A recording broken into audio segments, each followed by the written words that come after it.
రాష్ట్ర రాజకీయాలకు సంబంధించిన చిన్నపాటి ప్రెసిడెంట్ ఏర్పాటు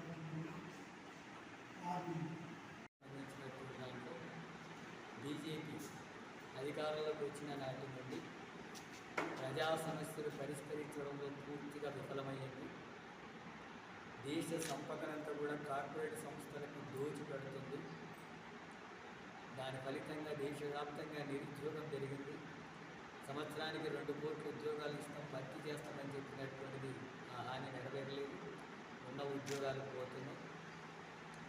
అట్లాగే దేశవ్యాప్తంగా ఎక్కడ కూడా గుడిసె లేనటువంటి గుడిసెలు కనబడకుండా ఇల్లు నిర్మాణం చేపడతానని మోడీ చెప్పాడు. కానీ ఎటు చూసినా గుడిసెలు ఉన్నాయి, పేదరికం ఉంది, ఇళ్ల స్థలాలు కూడా లేని దుస్థితి కొనసాగుతుంది. ఆ రకంగా వైఫల్యం ఉంది. అట్లాగే సంక్షేమ పథకాలకు నిధుల కోత విధిస్తున్నాడు. ఉపాధి హామీ పనికి ప్రజలకు ఉపాధి హామీ పనినే ఎత్తేసేటటువంటి చర్యల్లో భాగంగా 2 లక్షల కోట్లు అవసరమైతే కానీ 80,000 కోట్లకు పొందిస్తూ వచ్చాడు. ఆ రకం ఉపాధి కార్మికులకు వ్యతిరేకంగా వివరిస్తున్నాడు. దేశవ్యాప్తంగా ఉండే అందరి కార్మికులు తమకు కనీస వేతనం 26,000 ఉండాలా, మా కుటుంబాలు కూడా పోషించబడాలా, భార్య పిల్లల్ని చదివించడము, వైద్యం ఇటువంటి జరగాలంటే కనీసం 26,000 నెలకు ఉండాలని కార్మికులు కోరుకుంటే దానికి అనుగుణంగా చట్టాలు తేవడం లేదు. ఉన్న చట్టాలనే రద్దు చేస్తుంది.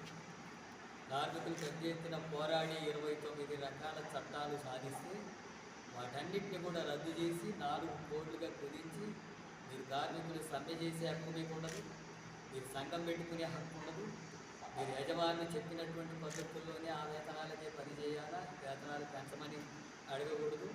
అట్లాగే 8 గంటలు పని అనేది 8 గంటలు కాదు 12 గంటలైనా పని చేయాలా అనేటటువంటి పద్ధతుల్లో పూర్తిగా పారిశ్రామికవేత్తలకు కార్పొరేట్ సంస్థలకు అనుకూలంగా ఈ చట్టాలను తీసుకొస్తుంది. ఇట్లా కార్మికులకు వ్యతిరేకం. అట్లాగే రైతుల సమస్యలు పరిష్కరించడంలో కేంద్ర ప్రభుత్వం విఫలమైంది. వాళ్ళకి గిట్టుబాటు ధర రావడం లేదు. అనేక మంది రైతులు ఆత్మహత్యలు చేసుకుంటున్నా వాళ్ళ గురించి పట్టించుకుంటున్న పరిస్థితి లేదు. ఆరోపణలు రైతాంగానికి వ్యతిరేకంగా ఎవరు వివరిస్తున్న పరిస్థితి. దేశంలో నిరుద్యోగం పెరుగుతుంది. రైతులు, కార్మికులు, కూలీలకు వ్యతిరేకంగా ఈ ప్రభుత్వం వివరిస్తుంది. పూర్తిగా కార్పొరేట్ సంస్థలకు అనుకూలమైనటువంటి విధానాలు చేస్తుంది. అందుకని ఇచ్చిన వాగ్దానాలు అమలు చేయకుండా ఉన్న నేపథ్యంలో ప్రజలు కాంగ్రెస్ పార్టీకి అధికారం ఇచ్చారు. 6 గ్యారెంటీలు అమలు చేస్తానని చెప్పారు. ఇప్పటివరకు 6 గ్యారెంటీలు అమలు జరపడం లేదు. ఇప్పటికీ ఇచ్చినటువంటి వాగ్దానాల్లో ప్రజలకు ఇచ్చినటువంటి వాగ్దానంలో మహిళలకు 2,500 ఇస్తామన్నటువంటి హామీ అమలు జరగడం లేదు. వ్యవసాయ కూలీలకు 12,000 ఇస్తామన్నటువంటి అమలు జరగడం లేదు. ఎస్సీ ఎస్టీలకు 12 లక్షల చొప్పున బీఆర్ఎస్ 10 లక్షల నుంచి నేను 12 లక్షలు ఇస్తానన్నది అమలు జరగడం లేదు. తులం బంగారం అనేటటువంటి విషయం కళ్యాణ లక్ష్మి జరిగేదానికి అది అమలు జరగడం లేదు. అట్లాగే ఉద్యోగాలు భర్తీ చేస్తానని చెప్పి దాదాపు అధికారులకు వస్తే 2 లక్షల ఉద్యోగాలు భర్తీ చేస్తున్నారు.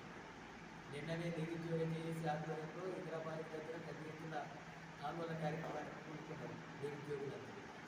ఆ నిరుద్యోగుల సమస్య పరిష్కరించారు. రాష్ట్రంలో ఖాళీగా ఉన్నటువంటి 2 లక్షల ఉద్యోగాలు భర్తీ చేయాలని సిపిఎం పార్టీ డిమాండ్ చేస్తుంది. ఒకవేళ ఆ రకంగా భర్తీ జరగకపోతే నిరుద్యోగులతో పాటు సిపిఎం పార్టీ కూడా వాళ్ళకి మద్దతునిచ్చి ఆ ఉద్యోగాల భర్తీ కోసం పోరాటాన్ని కొనసాగించాల్సి ఉంటుందని చెప్పి హెచ్చరిస్తుంది. ఆ రకంగా ప్రజలకు ఇచ్చిన